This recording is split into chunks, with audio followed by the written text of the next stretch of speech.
Okay, guys, welcome to our next lesson in the revision series where we are going to be discussing nutrition in animals, specifically dentition. Okay, hopefully by the end of the lesson, when it comes to questions such as this, we are going to tackle them with 100% confidence. Haya, tuanzeni on to our first question. So we are being told that study the diagram below and answer the questions that follow. Okay. Now, if we look at the diagram that has been provided for us, it's a skull of an animal. And immediately you look at it, there's one thing that stands out, right? And that is the fact that the teeth are very, very sharp. If you look at the teeth, what you're going to note is that the lines are very pointed. Okay, yeah. So that is our first hint on what this animal could be in terms of the diet. Now, another thing that we note is that when it comes to teeth Q, okay, they are long, okay, they are pointed, and they are also curved.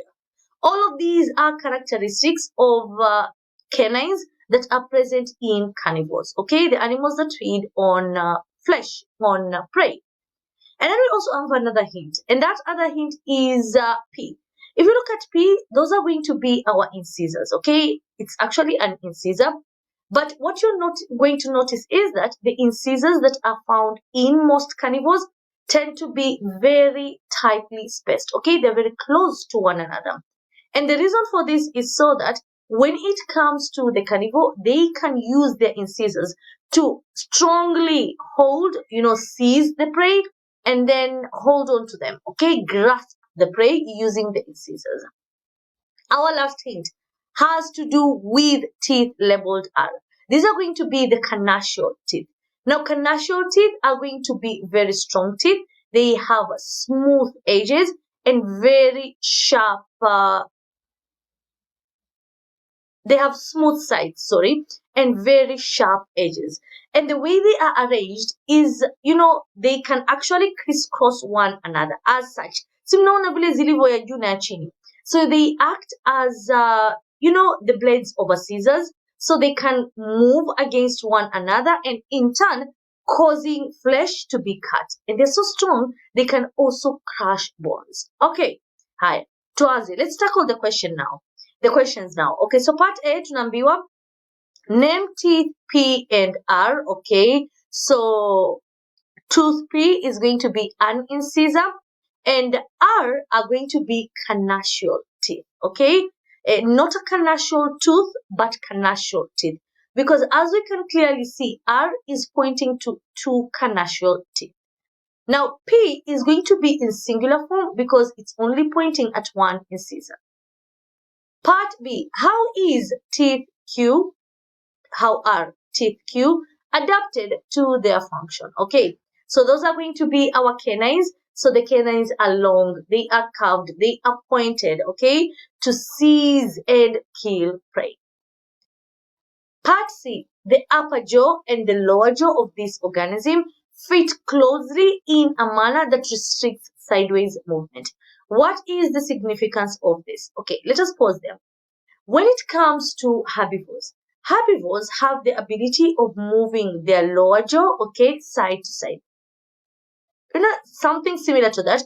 I'm sure you've seen that from herbivores like the camel, the cows. They are able to move their jaw side to side, therefore allowing them to chew the vegetation thoroughly. Now, in the case of carnivores, the upper jaw is closely fitted to the lower jaw, okay, in such a way that they are not able to carry out sideways movement. They cannot do so.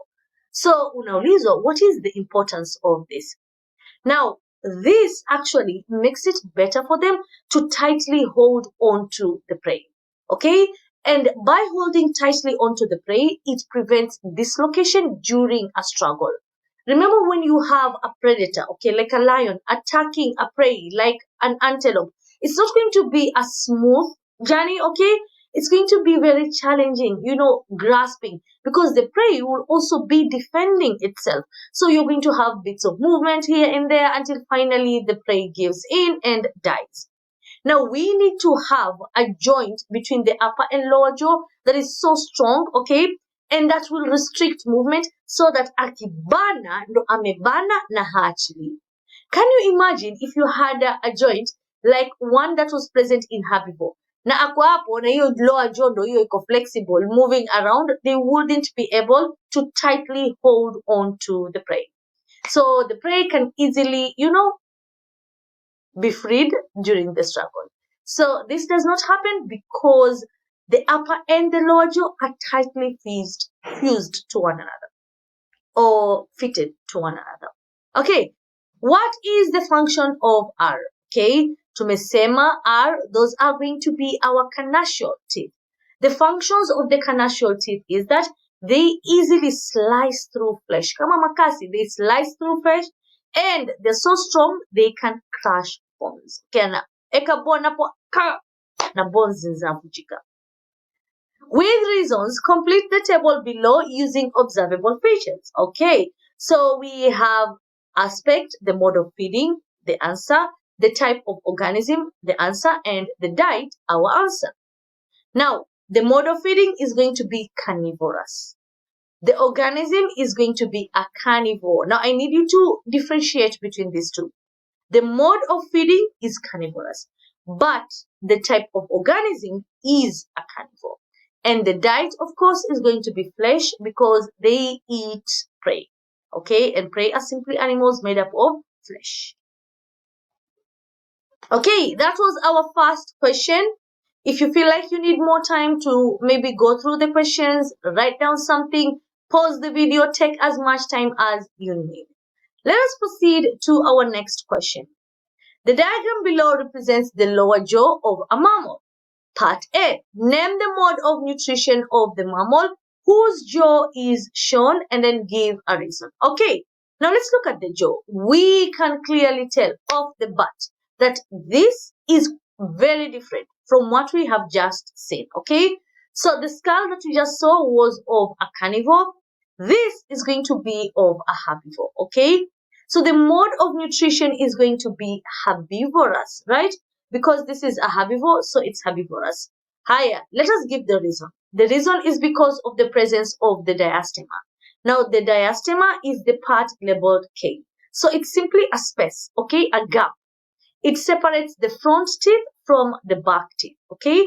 It separates the incisors and canines from the premolars and molars. So it's that space. This space is only present in herbivores. So presence of the diastema. Part B, state one structural and one functional difference between the teeth labeled J and L. Now, when you are asked about a structural difference, you look for a difference that is based on the structure only. A functional difference is going to be a difference that is based on the function that each tooth carries out.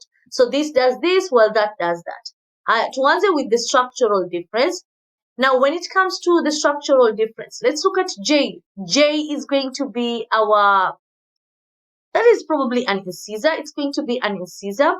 Let us look at L. L, nyuma, that is going to be a molar, okay? So the difference between an incisor and a molar. Now, J, which is our incisor, has only one root. Molars can either have 2 or 3 roots. Now, I want to say something. In this case, I am saying that L is a molar, right? But wewe ukiandika, do not identify it unless you've been specifically told to. But tumia hizi labels. So sema J is this while L is that. Do not state in your answer that the incisor is this and the molar is that. No, use the labels provided unless otherwise instructed. Okay, so J has 1 root while L has 2 or 3 roots. Some molars have 2 roots, others have 3 roots. That is our structural difference, okay? Now, you can also go ahead and say that in the case of in the case of J, tumesema that is our incisor, they are chisel shaped, right? Chisel shaped. While in the case of L, which is our molar, it's going to be broad with cusps, okay? You know those uneven surfaces that are present on the surface of molars and premolars.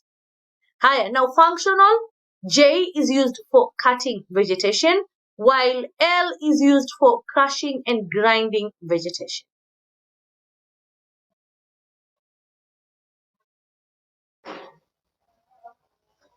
Okay, let us proceed to number C, Roman 1. Name the toothless gap labeled K. Okay, tulisema this is going to be our diastema.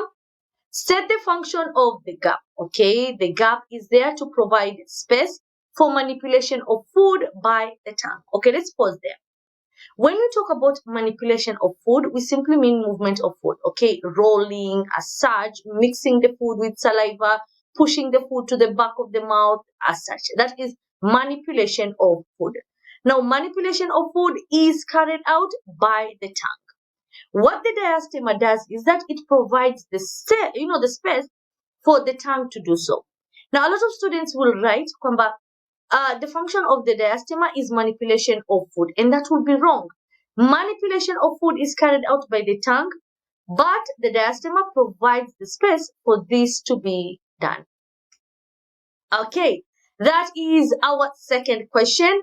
Let us proceed to the next one. Illustration below shows a tooth and half of the lower jaw of a mammal. Okay, let us look at it. So figure 1.1, we have the structure of a tooth with some of the inner parts shown. So we have part A. Part A is going to be our dentine. The outermost part is the enamel, okay, and then just below the enamel is where we have the dentine. And then if we look at part B, in part B, we are going to have, part B is the outermost part, right? Wameishukisha kwa chini, but it's just the outermost part, and that is going to be our enamel. Higher. Now, moving on to figure 1.2. Figure 1.2, we are going to have a few teeth, okay, from a mammal shown. So, ukiangalia, looking at the teeth, okay, so we have C, D, E, and F. By the way, we can tell there is a similarity between the appearance, okay, of these teeth with the one we did in question 1. Now, for example, in C, those are our incisors. Look at how the incisors are. They are very tightly fitted, okay? Very close to one another. Tumesema this is prevalent in carnivores. Their incisors are very tightly fit to one another, okay? Allowing them to easily grasp and seize prey. Now, if you look at D, that is going to be a canine. Look at it. Look at how long and pointed it is, right? So the mode of feeding here is going to be carnivorous. Reason being the canine is long and sharp, okay? Part 2, write the dental formula assuming the upper and lower jaws have similar numbers of teeth. So this is going to be our dental formula. So incisors, ziko ngapi? Ziko tatu. So we're going to have 3, 3. Canines, we are going to have 1, 1. Si tuna moja hapo, just ignore the 0, okay? It's just an error.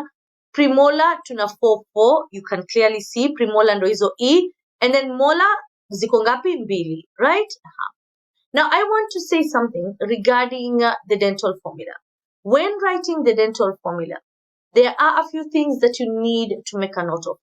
Number 1, it's not a must for you to include the total number of teeth.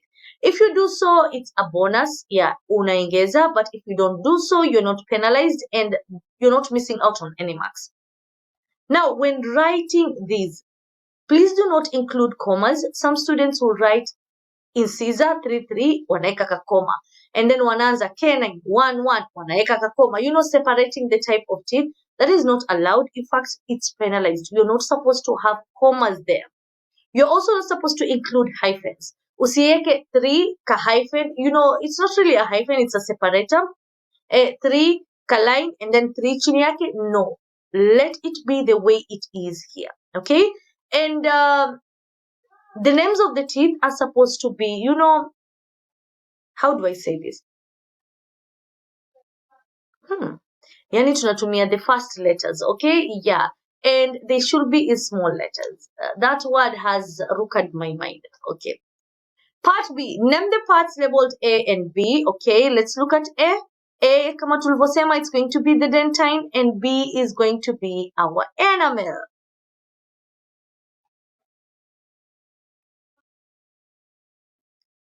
Okay, let us proceed to our next question. This will actually be our last question. So tunaambiwa study the plates below and use them to answer the questions that follow. So we have plate 1A and plate 1B.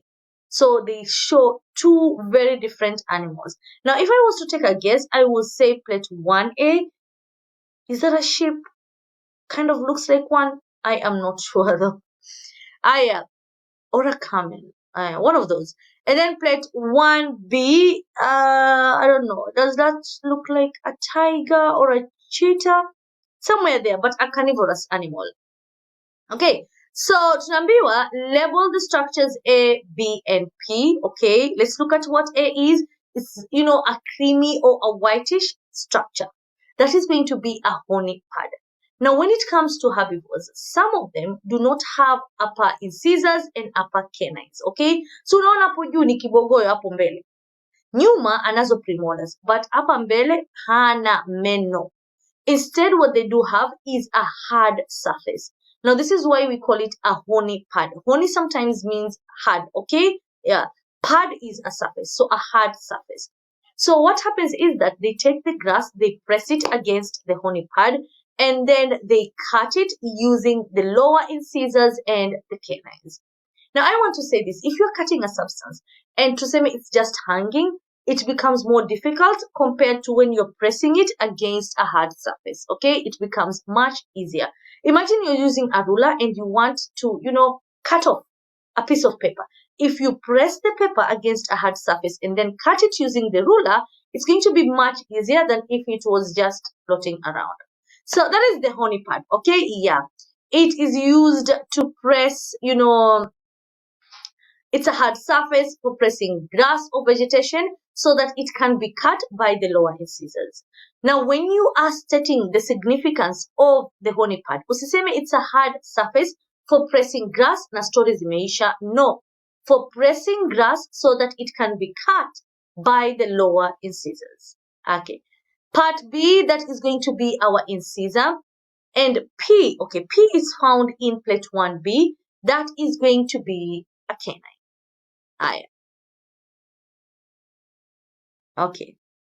Q, by the way, is just the tongue, right? Yeah. And what about C? C is the gum. Okay. So part C with the reasons, state the mode of feeding of the organisms represented in Roman 1, plate 1A. Okay. Tumesema the mode of feeding is going to be herbivorous in this case, right? Why is it going to be herbivorous? Because of the presence of the horny pad. Haya, tukija plate 1B, that is going to be carnivorous. The reason being, we have canines that are long, pointed, okay, and very sharp. So that is going to be our answer. Okay, guys, we have come to the end of the lesson. In our next lesson, we are going to be discussing questions featuring transport, okay? Transport in plants and a little bit about transport in animals. So make sure you tune in and I will be seeing you in our next lesson. Bye-bye.